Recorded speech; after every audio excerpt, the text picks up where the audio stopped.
Isiokwu: nwanne gị nwoke nwụbụrụ anwụ ma bịa dịkwa ndụ ọzọ. Ndị ọna ụtụ na ndị mmehie bịakwutere Jesu ka ha wee nụrụ okwu Chukwu. Ndị Farisii na ndị ode akwụkwọ wee malite ntamu sị, nwoke a na-anabata ndị mmehie nke ọma, sorokwa ha na-eri na-aṅụ.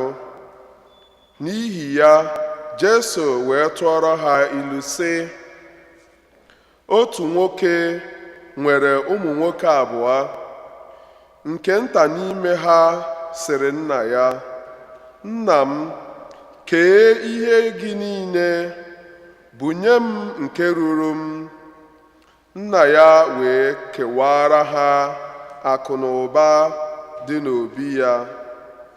Mgbe ụbọchị ole ma ole gasịrị, nwa ya nwoke nke nta ahụ wee kwakọrọ ngwongwo ya gawa n'ala ọzọ, ebe ọ nọrọ rifuchaa akụ na ụba ya dum site n'ibi ndụ aghara na ndụ ịla n'iyi.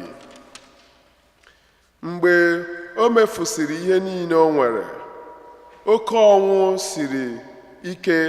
siri ike dara n'ala ahụ. Mgbe ọ malitere ịnọ n'ụkọ ọbụna nke iri ihe ọnụ, ọ gakwuru otu onye ebe ahụ nara ya ọrụ ịbụ onye egoro ego na-azụ ezi n'ụlọ ubi. Ọ na-adị ya ka ya were mgbụgbọ ahụ ezi na-ata wee rijuo afọ, ma ọ dịghị onye ọbụla na-enye ya ihe ọbụla ka o rie.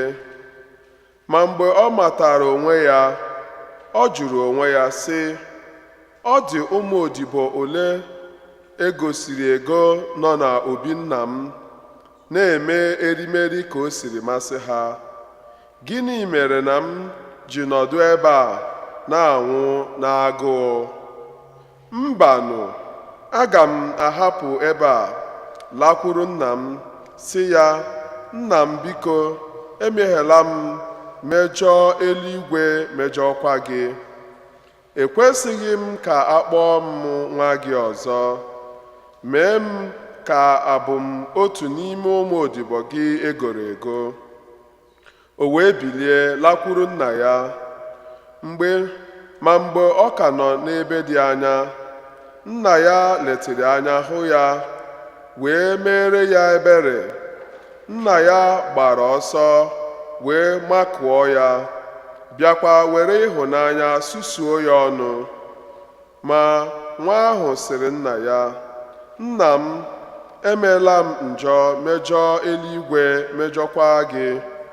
Ekwesịghị m ka a kpọọ m nwa gị ọzọ.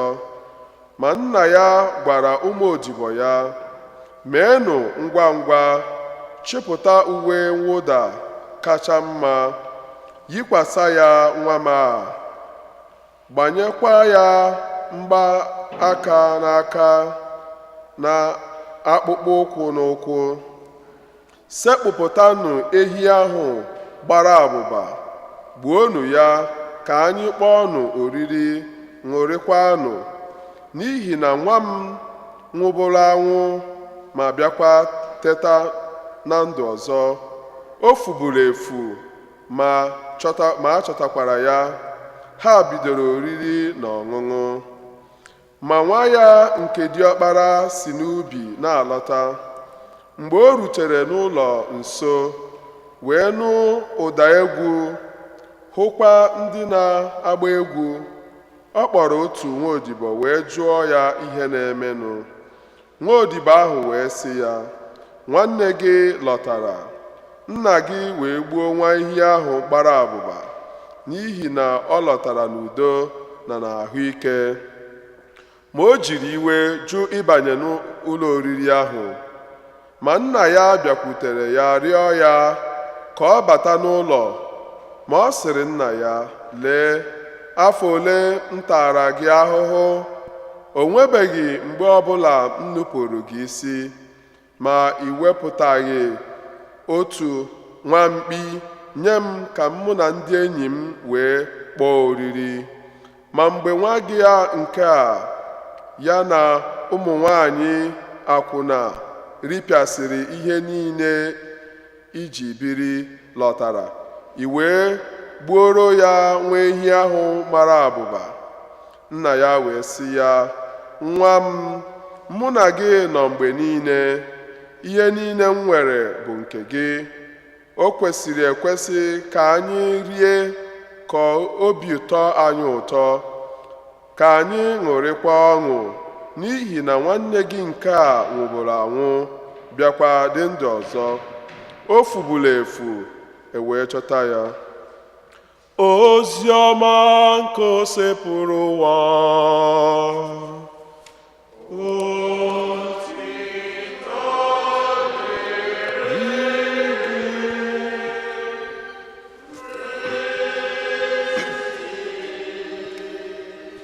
Mmụọ nsọ si n'eluigwe bịa, bịa, bịa, bịa. Mmụọ nsọ si n'eluigwe bịa, bịa nyere anyị. Mmụọ nsọ si n'eluigwe bịa, bịa, bịa, bịa. Mmụọ nsọ si n'eluigwe bịa, bịa nyere anyị aka. Otuto dị n'Jesu. Ka anyị nọrọ anụ. Ụmụnne nna Kristi, oge Lenti bụ oge mmadụ ji akpọ onwe ya mitin. Onwe ndị be anyị na-asị, nna nwoke kpọkwana onwe gị mitin, like duo onwe gị ọdụ. Oge Lenti bụ oge mmadụ ji akpọ onwe ya mitin. Mana ọ bụ ka oge ekpere na ibu ọnụ n'ime ọpịpịa dị iche iche. Ihe ọgụgụ agụrụ anyị n'ozi ọma taa na-agwa anyị na Chineke oge ọbụla gbasapụrụ aka na-eche mgbe anyị ga-anachighekwute ya. Mana enwere ihe ọgụgụ a na-agụkwa na izuụka nke 4 n'oge Lent na oge the year A. Ihe ọgụgụ maka nwa okorobịa nne na nna ya mụrụ, ọ bụrụ na o kpuru isi, amụrụ ya blind. O wee bụ na Jesu gwọrọ ya. Mgbe Jesu gwọrọ ya, ndị Farisii na ndị ode akwụkwọ iwe wee webe ha wee chọọ ka amanụ nwere ihe a eme ka a sịzie na ọ bụghị Jesu gwọrọ onye a, na kiri nke bụ na ọ na-agwọkwụsị ma ndị ọya kwụsị. So nwere ihe a eme ka a sị na ọ bụ onye gwọrọ onye a. Eburu ụzọ kpọọ nne ya, si nne ya, ịdị sure na nwa a na ịmụrụ ya? Mfadụ ha si ya, ịdị sure na nwa gị nwoke dị ya? Si ya nwa makwa mụ mụrụ ya. Okay, ịdị sure na ịmụrụ ya blind? Ọ sị yes, na ama na ịmụrụ ya blind. Then onye gwọrọ ya, onye mere ya ka ọ fụba ụzọ? Maka na nwaanyị na-atụ egwu ndị Juu. Ọsịsị jụọ nwa ya nwoke na o toru gị zara ọnụ ya. Si jụọ ya nka na nke ịtọ ọnụ jụrụ m, ọbọ mụ ya za, jụọ ọnụ ya. Ajụọ nwa nwoke si na amụrụ ya blind, na nwoke a na-akpọ Jesu mere ka ọ fụba ụzọ. Mgbe o dogoro anya na emego established na onye a amụrụ ya blind, and na onye a bụ Jesu mere o ji nwee fụ ụzọ, they want to change the story. Kedu ihe mere Jesu eji agwa onye a ụbọchị Sabat? Kedu ka isi agwa onye kpuru isi ụbọchị Sabat? Why not some other days? He will 6 days. You can pick one of the days. Why on Sabbath day? Ọ bụrụkwa case a na-adọgasị ya. Etu a ka ọ dịkwa na oziọma agụụla anyị. Before Jesu enye ha ilu a, parable anụwa tata, ndị ode akwụkwọ na ndị Farisii enyego Jesu nsogbu too much. Kedu ka nwoke a esi na-erikọ nri with ndị omenjọ? Jesu sị ha, dọkịta abụkwa ọnụ maka onye ahụ dị mma, na dọkịta bụ maka onye ahụ na-anwụ. I came not for the righteous but for the sinners. Kedu nke unu na-enyedere m nsogbu? Okay, ka m kọọrọ unu akụkọ a. O wee nye ha the first parable in a sequence. O wee nye ha parable a na-akpọ the parable of the lost sheep. After ka o nyocha ha nke a, nyekwa ha the parable of the lost coin. Then nke ịtọ ya bụ the parable of the lost son, which is also known as the parable of the prodigal son. Na parable nke izizi bụ maka onye na-achị atụrụ nwere igwe atụrụ dị 100. O wee bụrụ na ofu na-eme isi ike ji aka ya wee sị na achọghịzi nọ na grupu a, jiri aka jewalụ. O wee bụrụ na onye ọchị atụrụ a take risk ịhapụ 99 wee je chọba ofu nke isi ike a. Ọ na-akọwara anyị ihe Chukwu dị ready ime maka ofu onye njọ chegharị echegharị.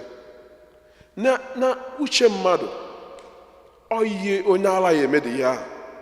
Kedu ka esi ahapụ atụrụ 99 jebe ịchọ ofu isi adịghị mma?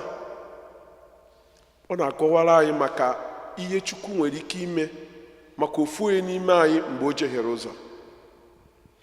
Esi na ilu nke anwa wee pụta, ọ kọwakwara ha maka the lost coin. Nwaanyị tụfuru ofu ego igwe ya. Well, anyị si ego igwe kịta, ndị be anyị ndị Naijiria ihe ha na-akpọ ego igwe, ụnụ m ihe ha na-akpọ ego igwe, ego nọ in a hard currency, mana a na-ekwuzi maka coins here. O wee bụ na ọ tụfuru coins. Can you imagine na mmadụ tụfuru kwọta wee kpodo unu ya isi n'ala ebe ọ na-achọ kwọta, na kpasusi onye ọbụla iwe, because na can you imagine your wife na-achọ coins wee kwado, ama m ihe etu gị na-esi eje that day, iwe si ya nne kedu ihe na-achọ, sị gị n'ọkwọta kpodo unu isi n'ala. O wee bụ na o mesịrị wee fụ coin a, o end ebe a ọkpọ oriri si ndị mmadụ bịa ribe, were ihe dịka ebe $10,000 wee kpọọ oriri for ịfụ coin ofu kwọta. Onye nere nwaanyị anya ya si na aha dị ya na ị na-achọ kwọta wee fụzie kwọta wee kpọọ oriri $10,000. Mana ọkụ wee ka Jesu na-akọwara anyị ihe Chineke dị redi ime maka ofu onye jehiere ụzọ. O wee ru n'ihe ọgụgụ nke tata maka the lost son, the prodigal son, nwa nara akụ nne ya n'iyi.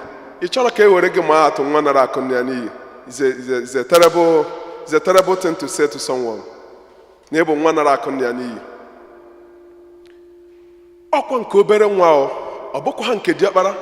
Anyị magodo n'ebe anyị si, as well as ndị Juu, na diọkpara na akụ nne ya na-aka, because ọ bụ na nna ha nwụọ, a na-enye diọkpara ihe kanụ maka na onye nwa ya take other responsibilities. Mana nke obere wee jekwuru nna ya wee sị ya, ka ihe ị nwere nye m nke m, imehie unu agha aba mụ na gị. Nna ya bụrụ onye na-anaghị achọ nsogbu wee sị ya, nsogbu adịghị, mma eke, wee kee ya nye ya. O bukọrọ ihe niile e nyere ya, gbatee aka maka ọ chọghị onye enye ya nsogbu, wee ribe ya bụ ego n'ibi ndụ ịna n'iyi. Rigide ya richaa ya, ego gwụ. O wee bụ na o nwezighị ọfụrụ ya eme, o wee jee chọba ọlụ ebe a na-azụ ezi. Ọ bụ na ịma omenala ndị Juu, i wee megide ihe merụzie na ị na-arụ ebe a na-azụ ezi, mana onwezi ihe eji gị eme, nke ị na-eme agwụgo. Ịnọzi at the lowest level of existence.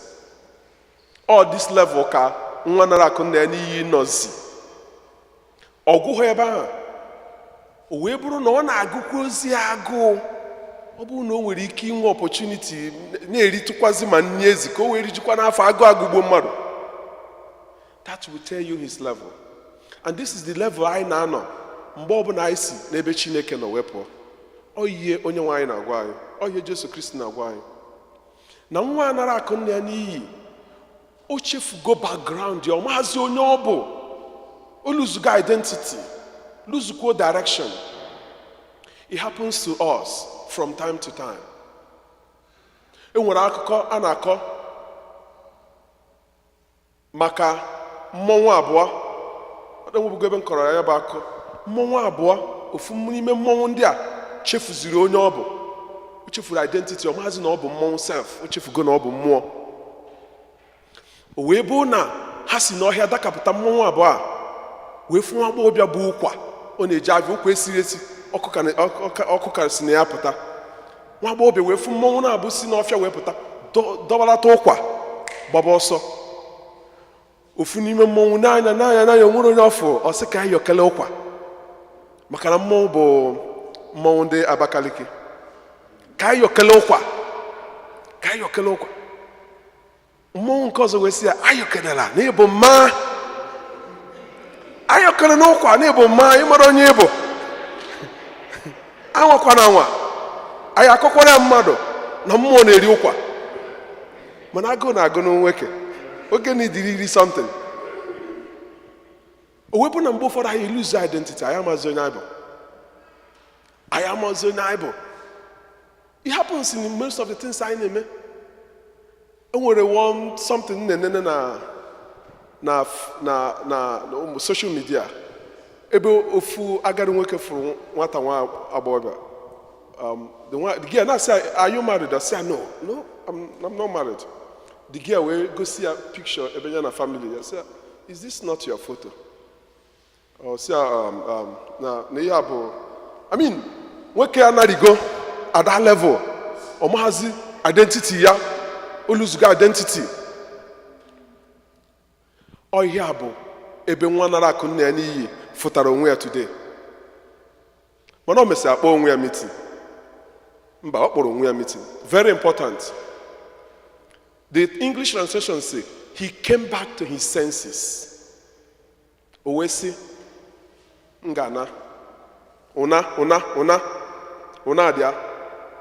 Ndị be anyị na-asị na ihe niile kọcha gị, ọdụ na-akọkwana gị, ihe ha na-aba orukwa ha na-adapụ ndọsị gị, get up and go. It's time to leave. Iluzu ọdụ na, then nke gị agwụgo. Anyị nweriri ihe ga-abụ oruo time o yeru, o metụ gị sị gị nwoke, it's time to go. Ihe nwe ọdụ na dịka mmadụ. Ọdụ na bụ ihe tọchịrị nwa nara akụ nna n'iyi, si ya, get up, go. This is not where you belong. E nwere bibi.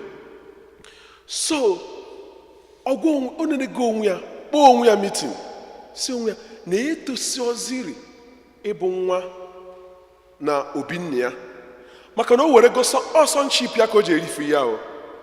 Ozi oke nke eke ego ka iricha ya, you can't eat your cake and have it. Ndị ọcha na-ekwu origo keki ya, ọ sị ka anyị nakwazie eri bụrụkwari ofu onye n'ime ndị na-asa avụ nne ya, ka anyị rikwana nke bụ nni. O wee naba.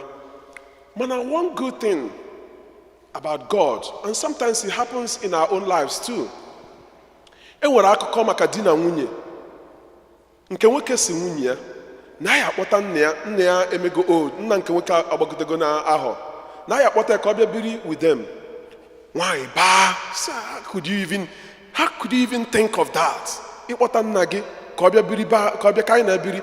Enweghịzi ụmụnne gị ndị ọzọ ha ya emewuzi ya. Ka ọ na-enweghịzi nursing home ebe a ya akpọ gị ya. Di na nwunye a wee sebe okwu.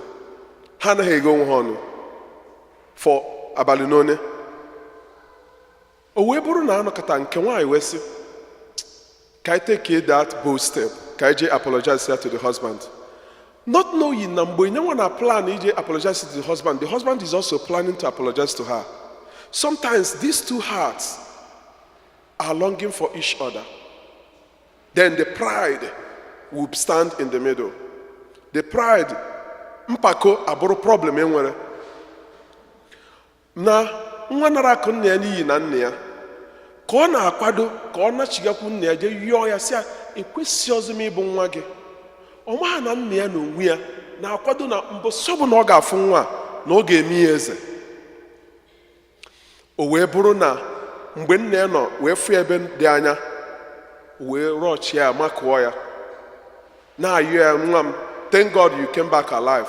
Nwa ya na-asị ị need ọ dị ịkpọdo nwa gị again, maka na ama na m emejọ gị emeghego m, ekwesịghịzi m ka m bụrụ nwa gị, ka m bụrụzie ofu onye n'ime ndị odibo gị sef. Ọ sị ya mba. But then there is a problem.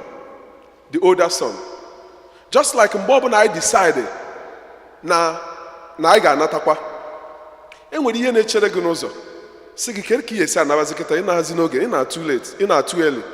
Hapụ ya ihe dị ka echi ma nwanne echi naba ka ihe esi nabazi taa. Enwere ihe na-echere anyị aka mgbe ọbụla anyị chọrọ ịnachighata azụ from ihe anyị na-eme. Ọ naghị adịkwa izi. Mbanụ, ekwensu na onwe ya mgbe ọbụla esi na problem gị bụ na ị na-aṅụta mmanya nnukwu, mgbe a ka ndị enyi gị niile ya ebutere gị ụdị mmanya niile dị iche iche, ụdị mmanya niile dị iche iche na-abịazi na be gị. Mgbe aha ịchọ ọzọ ihe ahụ, mgbe aha ka ị ya afịa. O wee bụrụ na nwanne nwoke nke diọkpara a chọrọ ịbụrụ ihe aka mgbanyere nnachighata ya. Mana to be honest, aka nke anyị ji bụrụ mmadụ, in our human inclination, ihe ha nwanne nwoke ha mere bụ ihe anyị eme, maka ọ dị n'ime anyị. Nya ka Jesu ji wee tụkwa inu ọ tụrụ maka onye nwere ihe wee were ihe o nwere mee etu o si chọọ ya. Kpọọ ndị ọrụ n'ụtụtụ, kpọọ ndị ọrụ n'efie, kpọọ ndị ọrụ na mgbede. Ndị ọrụ na niile ọ kpọrọ ha kwụchara price, agree on the price. Oru ka ha rụchara ọrụ, o bido na ndị mgbede kwụba ụgwọ, kwụọ ihe a na-akwụ n'ụbọchị, bịa na ndị ehihie kwụọ ihe ọ na-akwụ n'ụbọchị. Ndị ụtụtụ na-amanye enu na nke ha ya abụ dọbụl. Ọ bịakwara ndị ụtụtụ kwụkwa ihe a na-akwụ n'ụbọchị, ọgụ iwe wee webefa. Ọ gịnịzi? Nwoke kpọrọ ha ọrụ sị, ego one ka mụ na unu kụzidere? Ha kwuo, ego one ka m nyere unu? So ka ezi o ji bụrụ problem. Mụ na unu kwuru ego ụbọchị ka m nyere unu, kedu ihe o ji bụ problem? Na ị nyere ndị a bịara rụrụ ọrụ for sọsọ an hour, ị nyekwara ha the same amount ị nyere anyị. Ọ bụ ya problem? Ọ na m enwezi ike ijikwa ihe m wee mee ihe m chọrọ iji wee mee? O wee bụrụ ihe dị na relationship anyị na Chukwu. Etu Chukwu si afụ abụrụ etu anyị si afụ. Unfortunately, i wee bugidezi ezigbo mmadụ wa na-achọzi end, i shiftuo ihe ọma gị niile a babas, Chukwu echefuo ya. Ihe ọma niile anyị imegidezi wee decide ime ihe ọjọọ, Chukwu echefugo ya. Etu aka ọ dịkwa mgbe ị na-eme ihe ọma, mgbe ị na-eme ihe ọjọọ, imegidekwa ihe ọjọọ, towards the end ichenjie mebe ihe dị mma. Chineke agbaghara gị ihe ọjọọ gị niile. Onye ọhụrụ na-afụ n'iru at that time bụ onye ọma. Ọ bụrụ ihe dị very difficult for us to understand. Mana na masị a ka anyị yọọ Chineke ka onye anyị amara anyị eji wee nagide ya, because na the Bible sị na ọ na-eme ihe, na God does whatever he pleases. Ọ nwere any of us dị qualified able advisor Chukwu. We cannot advise him because he knows everything. Whatever that looks stupid in God's action, that looks like stupidity, is wiser than every human wisdom. Ihe ọbụla Chukwu mere ọ dị ka asị na Chukwu nke a na ọ bụzikwa ya na-eme ya karịrị wisdom human being. Let us in this mass ask God to give us that grace that will enable us to go back to our roots. Most importantly, to know how far we've gone, where we come from. Because it's very important. Let us ask God in this mass to give us the grace to be able to go back to our roots.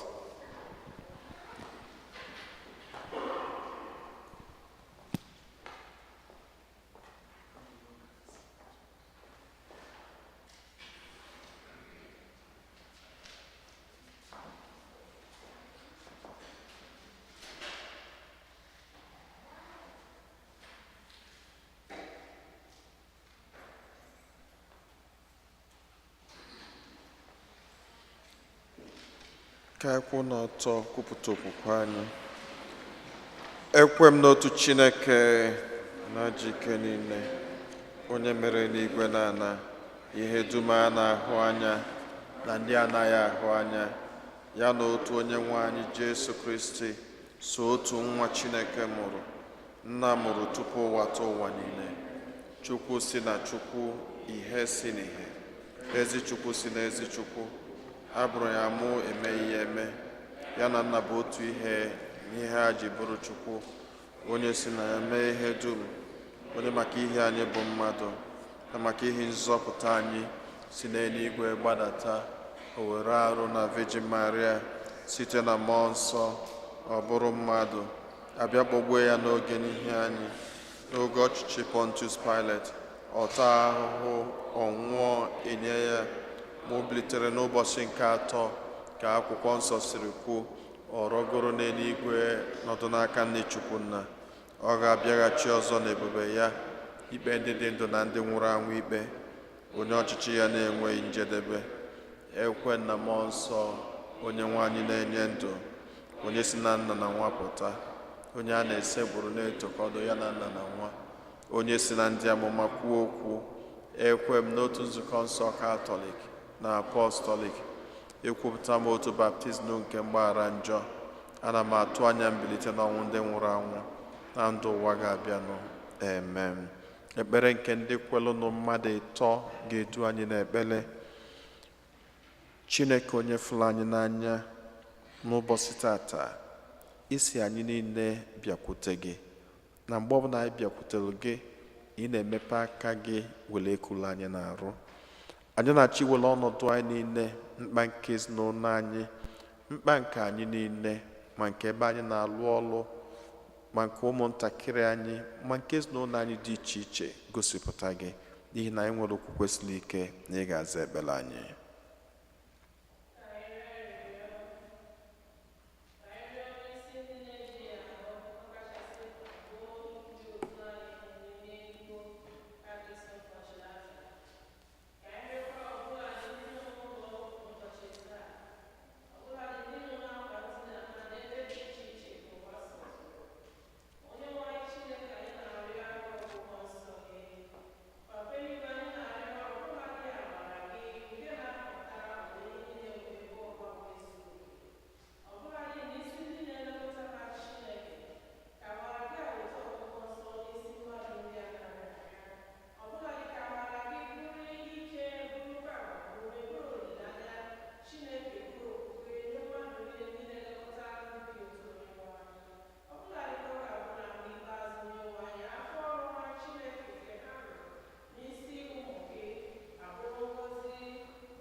Dị nwe na anyị nụrụ anyị anyị.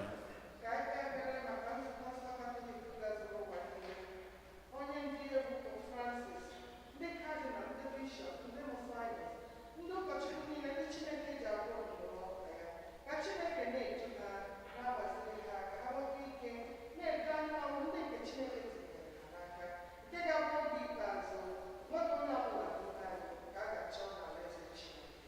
Anyị arịọ biko Dị nwe na anyị nụrụ anyị anyị. Onye mere n'igwe na ana,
ka anyị runatazi isi a nara nye Chineke bụ n'obi anyị ndị ọzọ niile.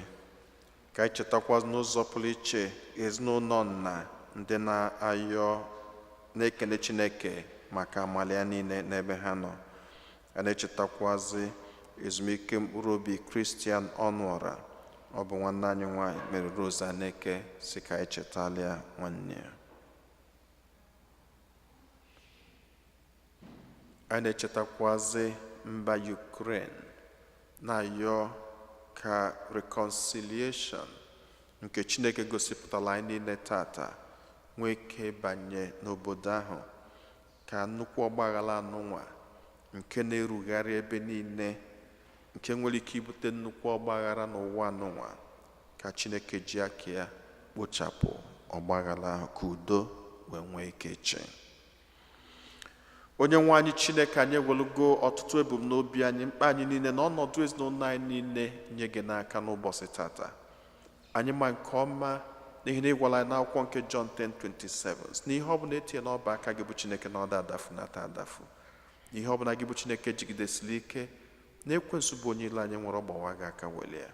Anyị wee na-ayọ ka ị bịa jigide anyị niile nọ n'ụlọ ụka anụnwa n'ofu n'ofu, jigidesikwanụ ndị otu anyị niile ebe ọbụla ha nọ n'ofu n'ofu.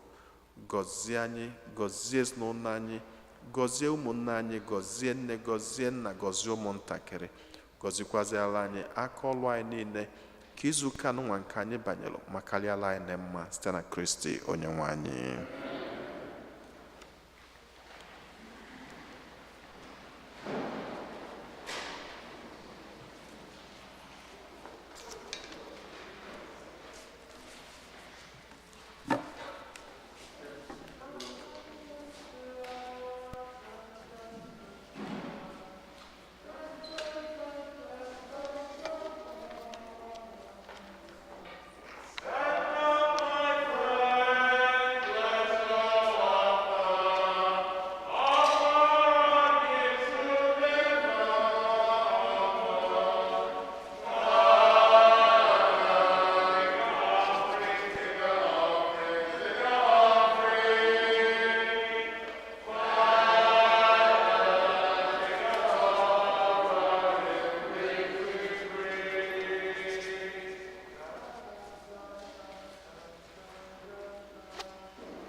Rịọbanụ ụmụnna m ka aja mụ na unu na-achụgburu ihe ga-asọ Chineke ji ike niile nara nọ.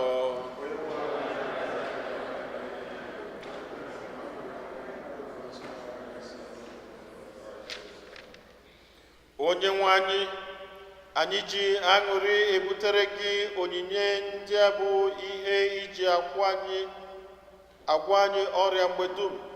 Biko anyị ji ume na-arịọ, mee ka anyị jiri okwukwe dị ndụ na-esekpụrụ gị bịakwado efe gị n'ụzọ kwesịrị ekwesị maka nzọpụta nke ụwa. Anyị yọrọ nke a site na Kristi onye nwe anyị.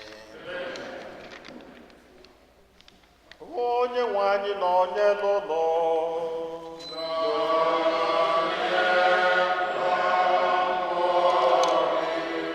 nwere ite welite n'obi ihe nọ.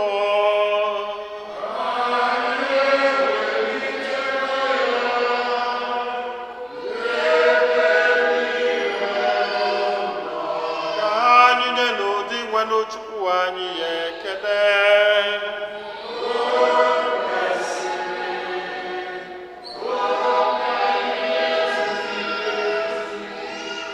O kwesịrị ezi bụrụkwa ihe ziri ezi na-azọ ndụ na anyị ga-enye gị ekele oge niile na ebe niile. O nna dị nsọ Chineke jikere na onye ji ụwa tụ ụwa site na Kristi dị nwe n'anyị, n'ihi na ọ bụ gị nwatiri ndị nke gị iwu iji aṅụrị na obi dị ọcha were na-akwado n'afọ ọbụla maka emume nke Paska. Ọ bụ site n'itinye obi anyị n'ebere na ọrụ nke ịhụnanya na site n'isonye ugboro ugboro na emume niile nke nzukọ ji edo anyị nsọ, ka anyị ji ejupụta na gracia nke ụmụ nke Chukwu.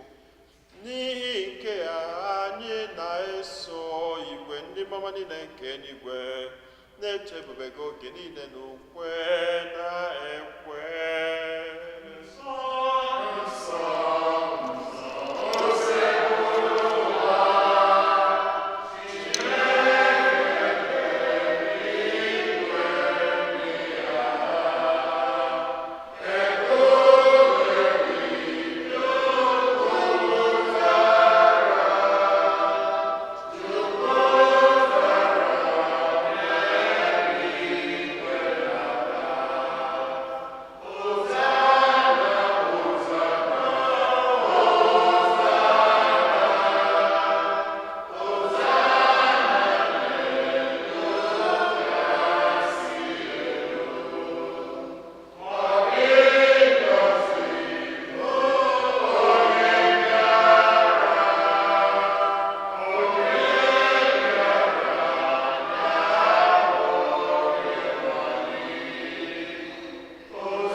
Na ịdị nsọ ezie sọ gị na-edo ihe dum nsọ, anyị arịọ ka ido onyinye ndị a nsọ site n'ịkwasa ha mmụọ gị, ka ha wee ghọrọ anyị arụ n'ọbara nke onye nwe anyị Jesu Kristi, onye bịara tupu edunye n'ọnwụ nke o jiri aka ya wee nara were achịcha nye gị ekele n'otito nyawa ya nye ya ụmụazụ ya sị, naranụ nke a rienụ ya unu niile, nke a bụ arụ nke a ga-edoro nye maka ọla.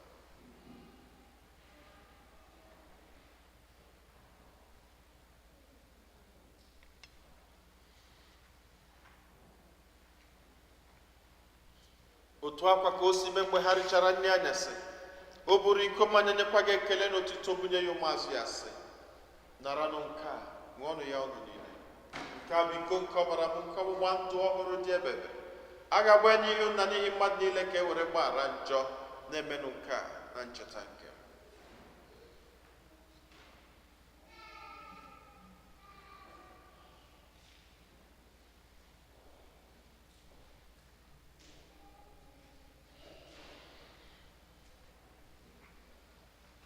Ka anyị kwupụtanụ n'ihe omimi nke okwukwe anyị na-eme ugbu a.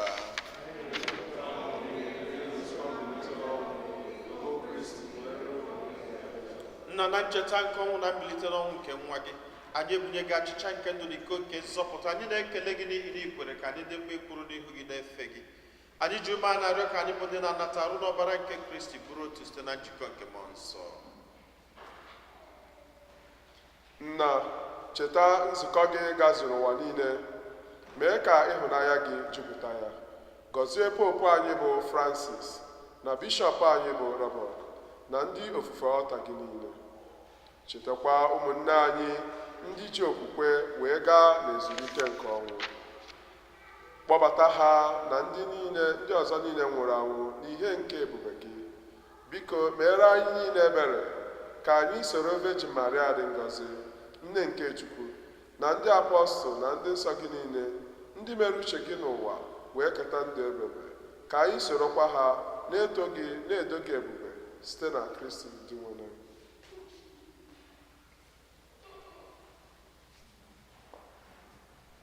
Ihe niile kere eke na-eso ya bụ Kristi, na-esikwa n'ime ya na n'aka ya, na ịdịkwa n'otu nke mmụọ nsọ, na-enye gị bụ Chukwu nna ji ike niile, nsọpụrụ na otuto niile, site n'ụwa tụ ụwa niile.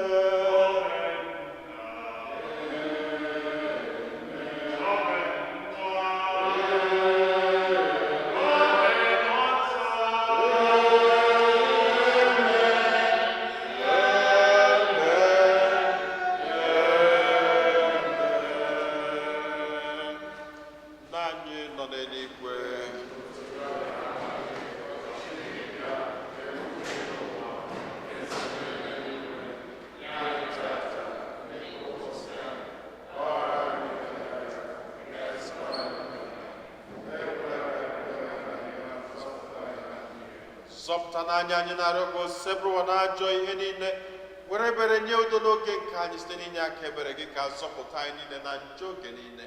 Anyị were gbanahụ nsogbu niile, were nchekwube dị nsọ na-atụ anya maka mbịaghachi nke onye nzọpụta anyị Jesu Kristi. Onye nwe anyị Jesu Kristi, onye gwara ndị apọstọl gị, udo ka m na-arapụrụ unu, udo nke m ka m na-enye unu, elekwana anya na njọ anyị kama lekwasị anya n'okwukwe nke nzukọ gị. Nye ya udo dịdịkọ n'otu mgbe niile ka uche gị siri chọọ, gị bụ onye dị ndụ na-achị ebe ebe. Udo ka o sepụrụ ụwa dịrị unu mgbe niile.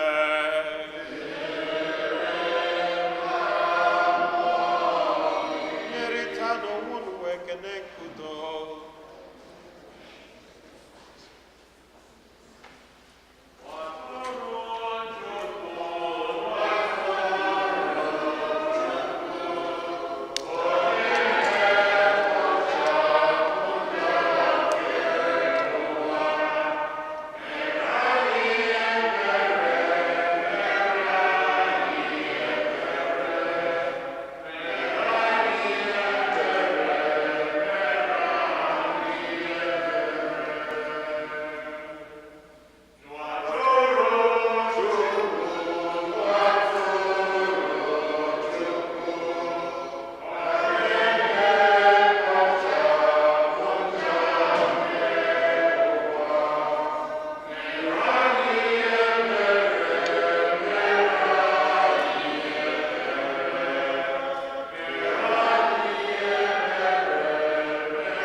Ụmụnne m na Kristi, nenu n'ụwa atụrụ nke Chukwu, nenu onye ahụ na-egbochapụ njọ nke ụwa. Anyị niile nwekwa onye isi ọma bụ ndị akpọ n'ori nke nwa atụrụ Chineke.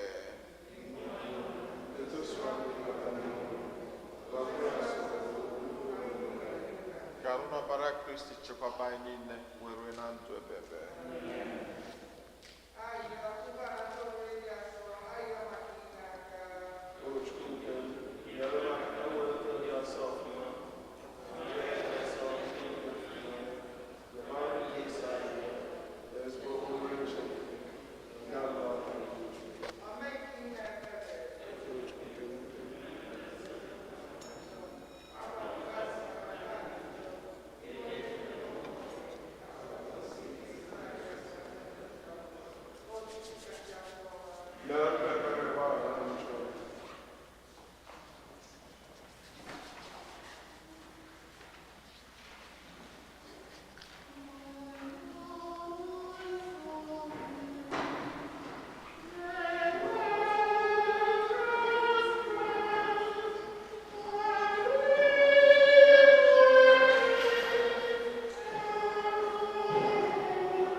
Ka anyị yọọ ayịyọ.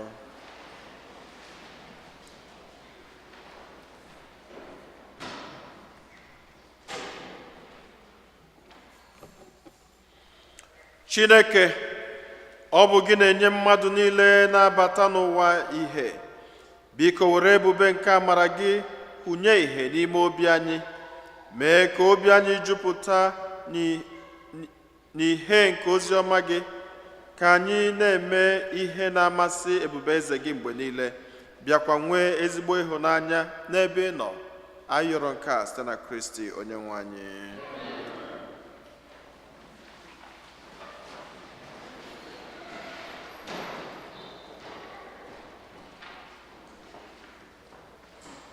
Otito dịrị Jesu. Otito dịrị Jesu. Otito dịrị Jesu. Second collection is for Catholic Relief Services. Catholic Relief Services. Choir.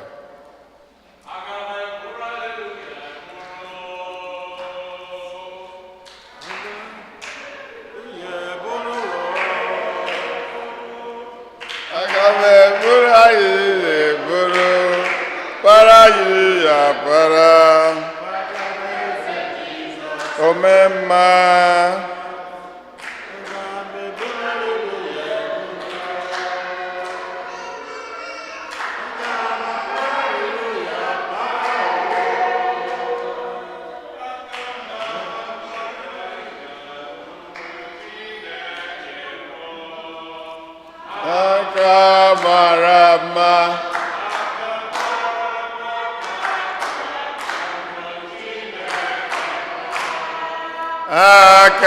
Akamarama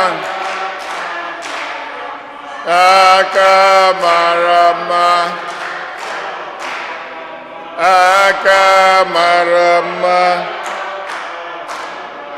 Akamarama Akamarama. Otito dịrị Jesu. Otito dịrị Jesu. Please join us to celebrate Mass followed by way of cross every Friday of Lent, 8 a.m. and 7:30 p.m. bilingual. If you want to request Mass intention, do that 2 weeks before the church you need it. We still need volunteers to assist in Good Friday candle lighting procession.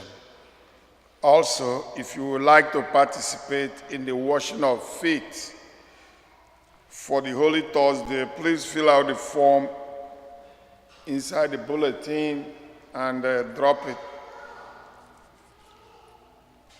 Save the date for Lenten retreat. English is Saturday, April 9th. Attention all extraordinary minister of Holy Communion. We are having an important meeting this Wednesday by Zoom, March 30th, 8 p.m. The link will be sent out tomorrow. If you look in the front, you will see a donation box written Ukraine. Is the diocese put that there for anybody and for all to support, especially the refugees of Ukraine that are suffering from the war. Please help them. The box is right here in the front. I am with Bele. Father, before final blessing,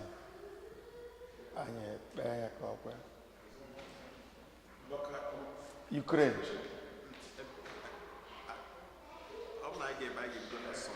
Okay, next Sunday. Okay.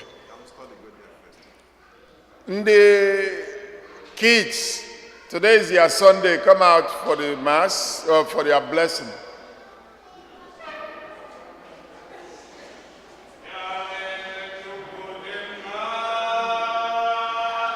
Jesse, ngwa. Chika dibe ya n'afọ.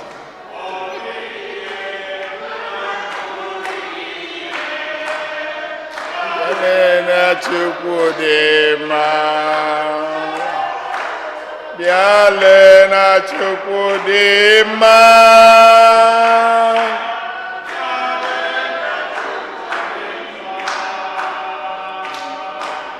Ọ dị mma. Bịa lee na Chukwu dị mma.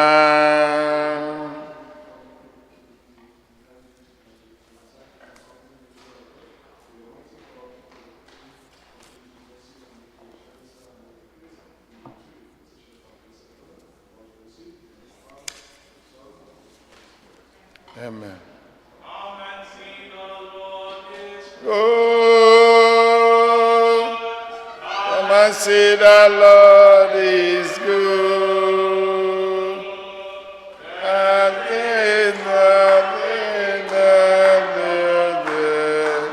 come and see that Lord is good. Otito dịrị Jesu. I am with birthdays. Any birthdays? Any birthdays? Birthday Kuroton. Oh, the baby. Chikadibe.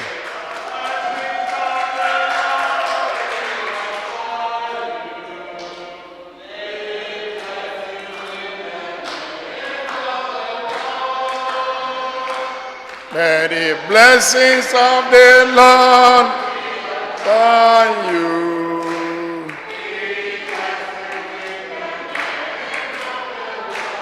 Happy birthday! Happy birthday to you.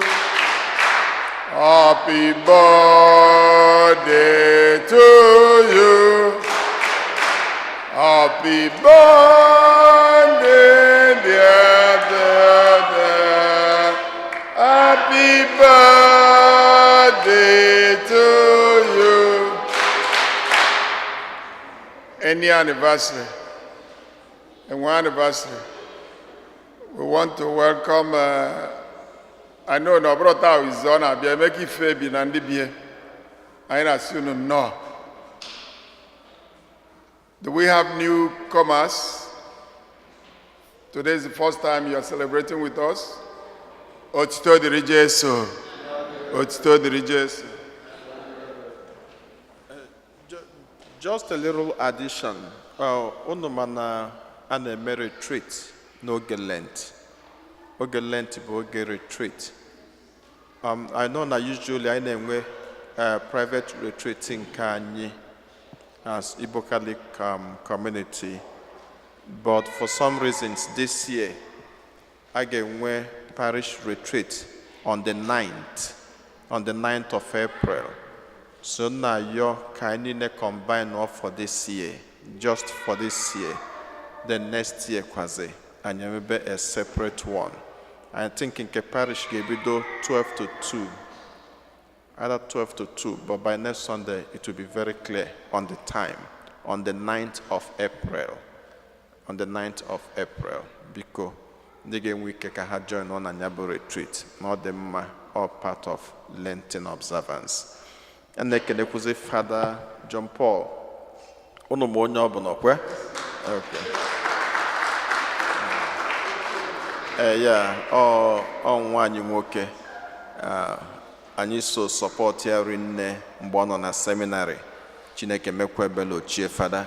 Onya bụ ụlọ anyị na-elite na anyị nwere mmadụ ifere ka ọ bịa gbalikwara anyị okwuchukwu ọfụma anyị nwekwa aṅụrị at least ọbọzi unu m ka unu nọ tata unu lọ ọzọ ka mma so Fada anyị na-ekene gịrị na asị ka Chineke